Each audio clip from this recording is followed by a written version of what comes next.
Pour trouver ceux qui prêtent leur argent à la France, on pensait devoir prendre l'avion pour l'Asie ou pour Dubaï. Mais on n'a pas eu besoin d'aller si loin, car ils sont aussi chez nous. 1 heure de route depuis Paris. Et dans ce village d'Eure-et-Loir, on est tombé sur Madame Bigot.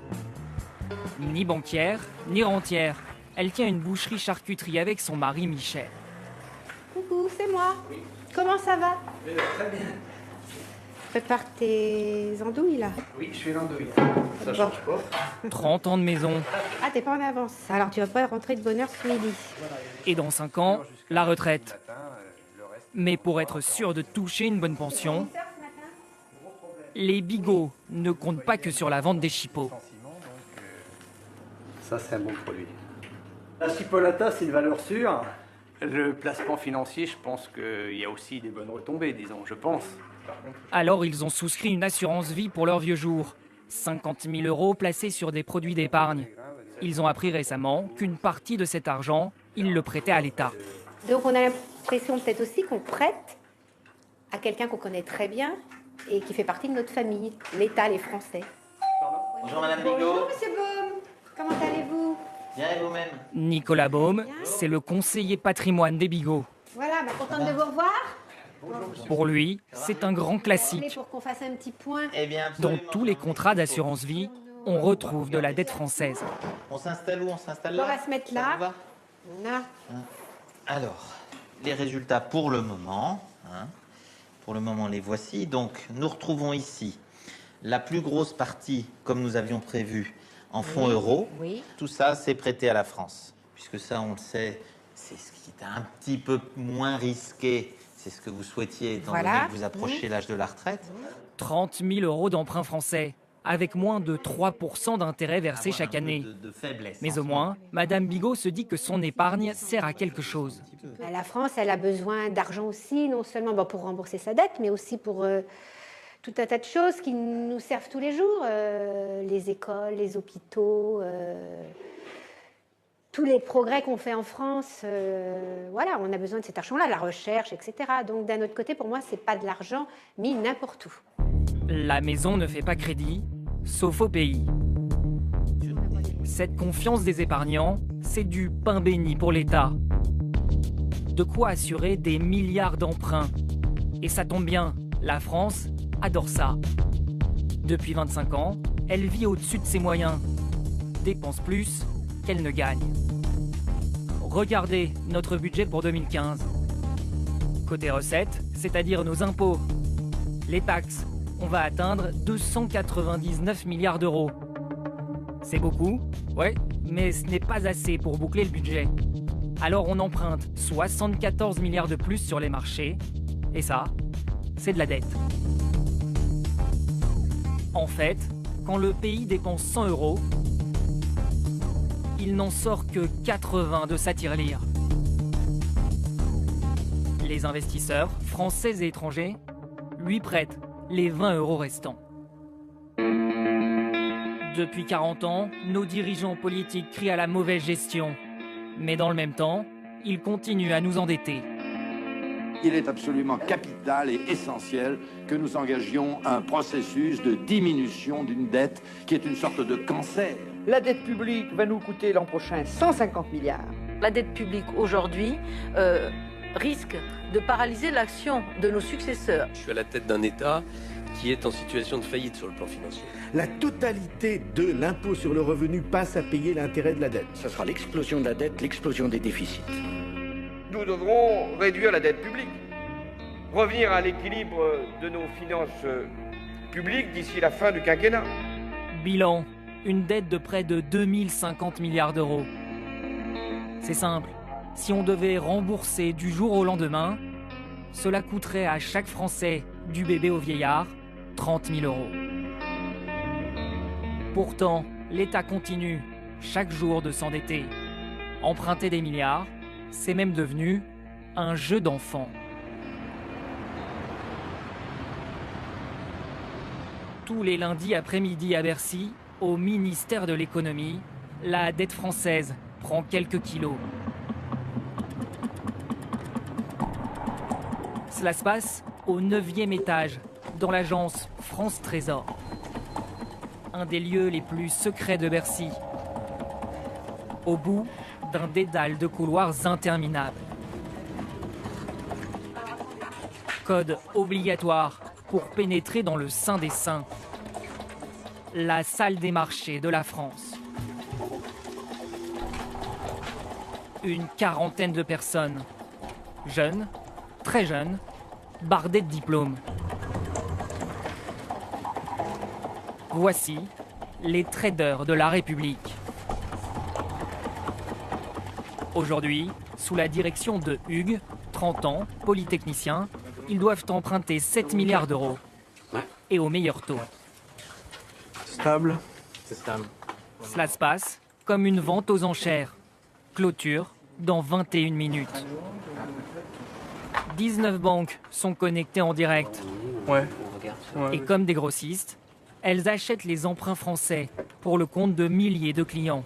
On ne sait pas qui sont les clients finaux, puisque ces banques servent d'intermédiaires et leur but est de vendre ensuite les titres que nous avons émis à des clients finaux qui peuvent être de nature extrêmement différente. Et ça, on est totalement aveugle sur la destination finale de nos titres. À moins 11, on a 3 milliards 100, mais à moins 11,5, on a 2 milliards 50. Une par une, les offres de prêt tombent sur leurs écrans.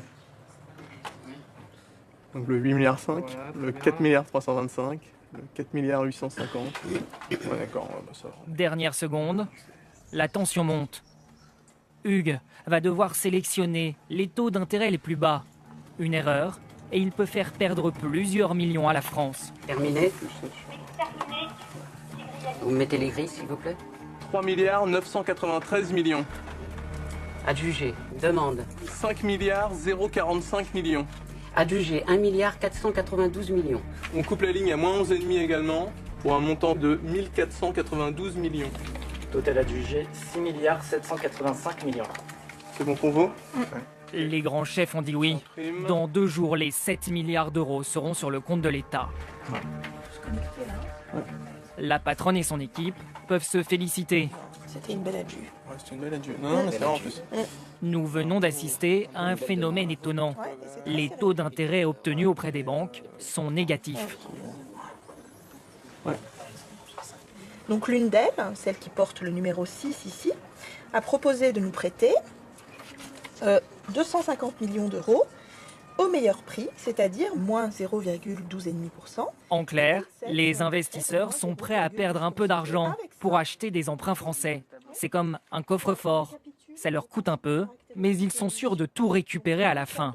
Et pour l'État, c'est tout bénéfice. Évidemment, à la fin de l'année, ça fait économiser beaucoup d'argent. L'année dernière, entre ce qu'il y avait dans le projet de loi de finances et ce qui, in fine, a été dépensé, on a économisé à peu près 3 milliards d'euros. Voire plus de 3 milliards d'euros. Juste en réussissant bien vos adjudications? Du fait que les taux ont été bas. La dette miraculeuse, qui nous fait même gagner de l'argent. On croit rêver.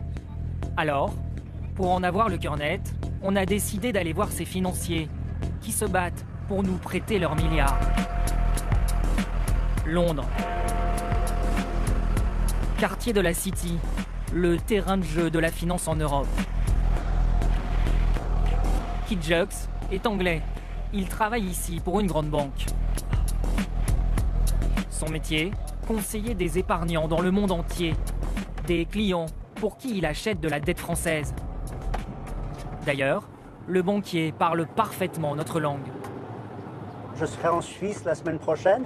Après ça, je serai même à Athènes, où je verrai des investisseurs en dette française. La semaine d'après, je serai au Moyen-Orient. Donc oui, dans ma vie, mon passeport ressemble un peu, j'imagine, à une carte postale de la dette française. J'irai aux États-Unis le mois prochain. Dans le monde entier, vous rencontrez des gens qui ont prêté de l'argent à la France? Oui, pas seulement à la France, mais oui. Un club d'amateurs de dette française, en quelque sorte. Et les voilà, ceux dont l'argent nous permet de construire des routes ou des écoles. Représentants de banques, de fonds d'investissement, d'assureurs. Dans leur poche, ils ont des dizaines de milliards d'emprunts français. Et quelques blagues aussi. Je leur ai dit que la France était en faillite. Ouais, en faillite. Non, tu leur as dit ça? Oui, aux journalistes. En vrai, ni Kit ni les autres ne le pensent, bien au contraire. Pour eux, la dette française, c'est une réserve disponible, tout de suite, en cas de coup dur. Car Paris rembourse toujours ses dettes et sait lever des impôts très vite, si les caisses sont vides. Les taux qu'on peut recevoir en taux d'intérêt sur la dette française n'est pas très excitant, mais quand même c'est une dette sûre. Je pense que les incertitudes qu'ont les investisseurs, ce sont sur la croissance en France, un peu d'incertitude politique à la long terme, les problèmes sous-jacents de l'économie surtout, mais les problèmes de crédit, les problèmes de risque de défaut, beaucoup moins. Ça, c'est pas quelque chose qui inquiète l'investisseur, soit français, européen ou même international. La confiance, magique quand elle est là, mais tragique quand elle s'en va. Grèce, 2010. Les marchés se retournent contre Athènes surendettée. Plus personne ne veut prêter d'argent aux Grecs. Le pays plonge dans la pauvreté. 10 ans plus tôt, l'Argentine avait elle aussi été dévastée par la défiance. Faillite. Émeute. Une partie de sa dette ne sera jamais remboursée. Vous nous voyez venir. Et si cette fameuse confiance en la France faisait pchit à son tour? Et si chaque Français, souvenez-vous, devait bien les rembourser ces 30 000 €? À Paris, certains le prédisent. Bonjour, je vous suis. Olivier de la Marche. C'est le cas d'Olivier de la Marche, conseiller financier. Lui, ça fait des mois qu'il n'achète plus de dette française pour ses clients. Aujourd'hui, on essaie de régler un problème de dette en rajoutant de la dette. C'est idiot, on sent bien que c'est idiot. Cette histoire de on se fiche complètement de la dette et on va continuer, on peut s'en fiche au départ de la dette. Sauf qu'à un moment, on va se retrouver avec un stock de dette qui sera absolument irremboursable. Alors non seulement vous ruinez les Français, et il va falloir quand même aller voir les Chinois, les Qataris, les Russes, les Japonais. Vous allez leur dire, écoutez, on vous doit quelques milliards, mais on ne vous les rembourse pas. Vous allez vous faire plein de copains. Ça va être très sympa pour vos prochaines vacances. Maintenir coûte que coûte la confiance avec le monde entier. C'est la mission de Michel Sapin. Le ministre des Finances vient d'atterrir à Vienne, en Autriche. Premier pas d'une tournée européenne. Objectif, rassurer. Bienvenue. Poignée de main avec les services de l'ambassade. Au pas de course, le ministre doit filer chez son homologue autrichien pour une conférence de presse. Mais Michel Sapin sait que l'accueil peut être aussi frais que l'air autrichien. Car si l'État français sait rembourser ses dettes, notre économie, elle, porte le bonnet d'âne. Sous surveillance du reste de l'Europe, qui nous presse de réformer en profondeur notre coût du travail, nos retraites ou encore nos dépenses de santé. Michel, merci pour ta visite. Entre ministres, ça va encore, on se soutient. Mais à la première question de la presse autrichienne, Michel Sapin doit se justifier. Qu'est-ce que vous allez faire pour augmenter l'effort structurel cette année? Et quand et comment allez-vous l'annoncer? Merci. Nous ferons ce que nous avons à faire, puisque la France respecte ses engagements et respectera bien entendu en 2015 ses engagements de diminuer son déficit structurel. Pas certain que la réponse est convaincue. Ce soir, le ministre passera la nuit à l'ambassade.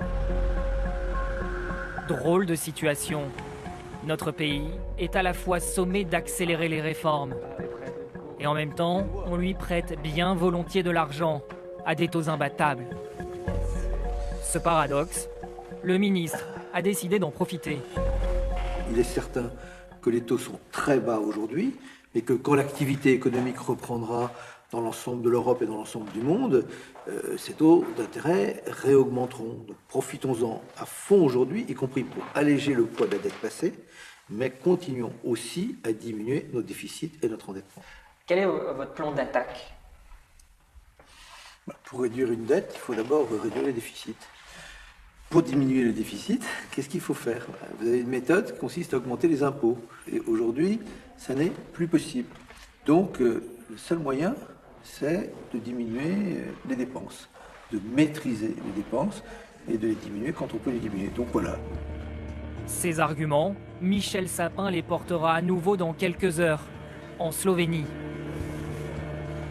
Dans ses valises, la dette française pèse un peu plus lourd. Elle augmente de 5 000 € par seconde.